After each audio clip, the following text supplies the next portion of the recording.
Egumojuba. Ancestors, my pride comes from you. Epa heoya.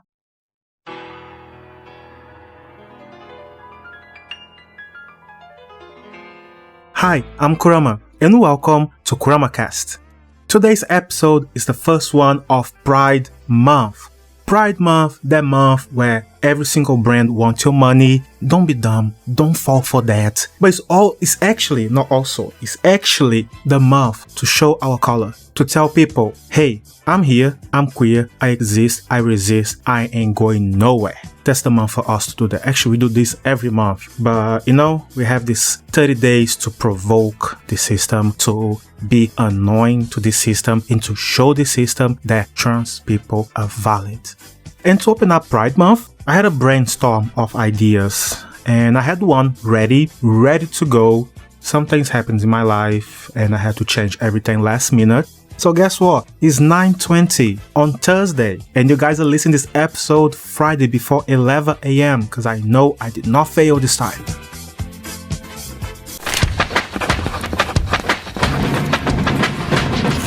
And so this episode becomes, the episode is now me telling you guys a few moments that really stood up in my head when I think back in the past, even before I knew there was a closet, or that I was there.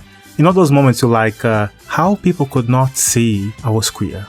In Brazil, we have this singer, Ana Carolina. If you're a girl and you have loads of Ana Carolina musics in your playlist, people say that you're gay, you are lesbian. If you're a cis man and you have loads of Ana Carolina musics in your playlist, people are still gonna say you are a lesbian. And one of the listeners asked to be anonymous sent to me my thing about being gay and people not even know and not even me. It was like, I have so many Ana Carolina musics in my playlist, no one knew that.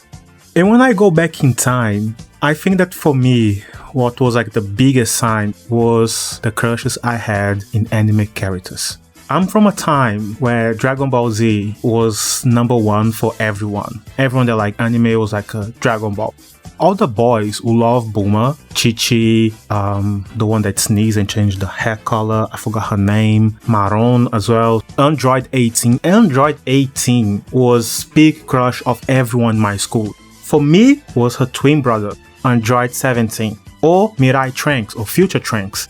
Twink, punk, rock style. Android 17 is very cheeky. Trunks is very arrogant when he's fighting.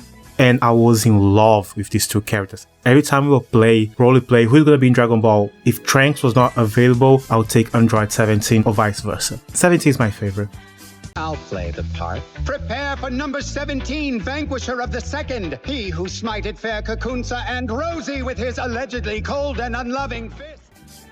If you don't know what I'm talking about, you guys should check it out. Android 17, Dragon Ball Z. And that actually was the main thing of my type in boys for a very long time. I could not see a boy with long hair that was like in love. Would be like my favorite character in a soap opera. My favorite character in a movie. My favorite Harry Potter movie, when I used to like Harry Potter movies, was Harry Potter and the Goblet of Fire, because loads of the boys there have long hair. And I was like, oh my god, everyone looks so beautiful. And then the next year, everyone was like short hair. I was like, no, go back to long hair. Every single friend of mine, they're like, should I leave a long hair or short hair? I was like, long hair. For me, men with long hair always look way more beautiful. And I had a friend when I had 11 years old. Was in this school. It was a very, very bad school. Very dangerous school to be. So we kind of find each other in safety in this school. We became best friends at the time. I could not stop thinking about him. I want to play with him all the time. I want to be in school to see him. If he was not in school, I'll be sad and I'll walk all the way to his house to see if he was okay. We go to my place and we talk about girls, we talk about boys, but not in a gay way. Sure, Jan. Boys that are even though we are men, we can find a little bit attractive. Like each other. I told him that he was attractive. He told me that he was attractive. No, wait. I told him that I thought he was attractive. And he told me that he think I was attractive too. What I did nothing. We did nothing. I was like, no, God is watching. Jesus, the Holy Ghost, the Virgin Mary, the Hail Mary, I don't know, Mary, Joseph, God, all the angels, everyone was watching me. And if I, say anything, then I'll be the little viadinho and everyone will be right about me. And I look back in time, I was just like, child, just wish you had someone to tell you it's okay, so much okay. My crush in characters with long hair, such a big extent that my name comes from a character in an anime.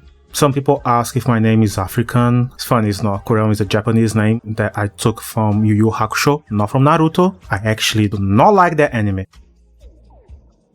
I don't know if I ever say in this podcast. If I haven't, that's the first time I'm gonna say, but definitely not the last. Brazil is a wild place. Wild. And I will say that so many times. Back in this school where I have this friend, when I was in 5th grade, 11 years old, all the boys will have this joke, this game, this quote-unquote game of humping each other in class. What? You could not be close to a wall or in a corner without risking being humping by all your colleagues, all your peers. Sometimes even girls will join as well to start humping game. And I would like that shit. I was like, find myself honestly at the wall like, oh no, people are coming for the game. And it's funny for me to think that like I was enjoying that, but I could not admit even to myself. That's why sexual education is so important in schools. That's why sexual education is such a big thing you need to talk with your kids at home, because then the exploration of sexuality can be safer, can be healthier. Not like humping games in school, or the next thing I'm gonna tell, having sex in construction sites with men. My first sexual encounter, and I was still not in the closet, okay? My first sexual encounter with a man, that is. I was not in the closet, there is no closet for me. This guy came to me in the bus stop, it was 1:30 a.m, I was going back from work. And he's like, wanna have some fun? And I was like, no, I'm chill. I gave 3 steps, and I was like, wait, why not? That's my chance. I gave a big step, a huge gap actually in time. I was telling a story from 11, now I'm telling a story from when I was like a 20 or something. We had sex the construction site. I cannot remember if I enjoy or not, because the moment I get home, I start crying, begging for God's forgiveness. I was showering and like being very aggressive when I was like cleaning myself, because I was like, oh my God, all the scene. On krmcast's Instagram page, which is krma podcast, I ask you all to tell me moments before you came out, stories that you lived through before you fully understood or accept that you were queer.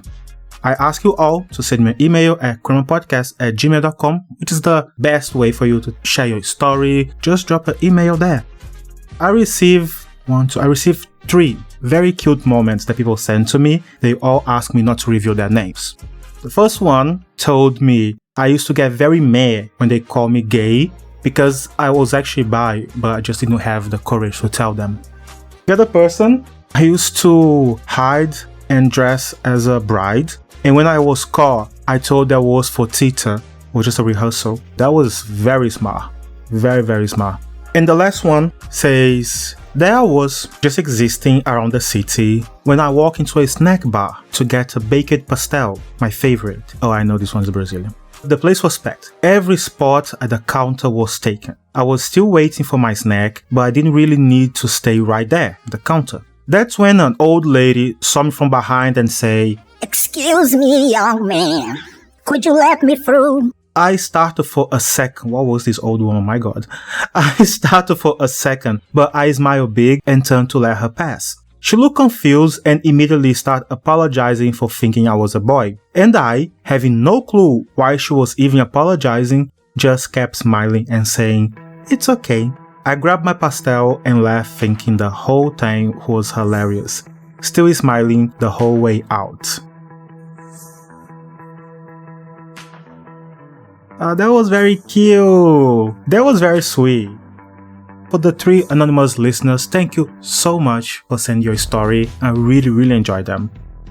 Did you know that if you like my content, you like my podcast, and you want to help me conquer the world, you can do 3 simple things right now that will help me a lot. First, you can drop a comment. I love your feedbacks on Instagram. I love your feedbacks on WhatsApp for the ones that has my number, or on the email, but let the feedback here so other people can see as well. The other thing, you can follow my show. If you haven't followed yet, you can follow. Actually, it's 4 things. You can follow and rate the show. See, that's a pack. And then you can also share with your friends, share with your family, share on social medias, share everywhere you can. Those simple things are free and helps me a lot to overcome this algorithm that we all know is very racist and very transphobic. Happy Pride Month, y'all, and I see you on the next episode. Bye!